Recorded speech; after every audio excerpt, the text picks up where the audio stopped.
அருமையான தேவ பிள்ளைகளே, இயேசு கிறிஸ்துவின் நாமத்தில் வாழ்த்துக்கள். இந்த நாளுக்கான தேவனுடைய வார்த்தை எசேக்கியேல் 37 அதிகாரம் வசனம் 10, அதனுடைய கடைசி பகுதி. அங்கே சொல்கிறது, அவர்கள் உயிரடைந்து காலூன்றி மகா பெரிய சேனையாய் நின்றார்கள். பள்ளத்தாக்கின் வெட்ட வெளியிலே பல காலங்களாய் உலர்ந்து போய் நம்பிக்கையற்று இனி அவ்வளவுதான் என்று சொல்லி கிடந்த இஸ்ரவேலை ஒரு பெரிய சேனையாக தேவன் எழும்பி காலூன்றி நிற்க பண்ணினார்.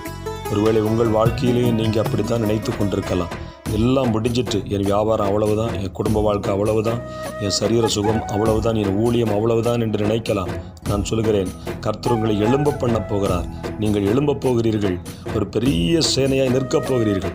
நம்பிக்கையற்ற நிலைமையிலே, எல்லாம் முடிந்து போயிட்டு என்று கவலைப்பட்டு கொண்டிருக்கிற நிலைமையிலே தேவன் உங்களை ஆசீர்வதித்து தம்முடைய ஆவியை ஊற்றி உங்களை உயிரடைய பண்ணி ஒரு பெரிய சேனையாய் காலூன்றி நிற்க பண்ண போகிறார். இந்த வார்த்தைகளை தேவன் உங்களை ஆசீர்வதிப்பார். God bless you.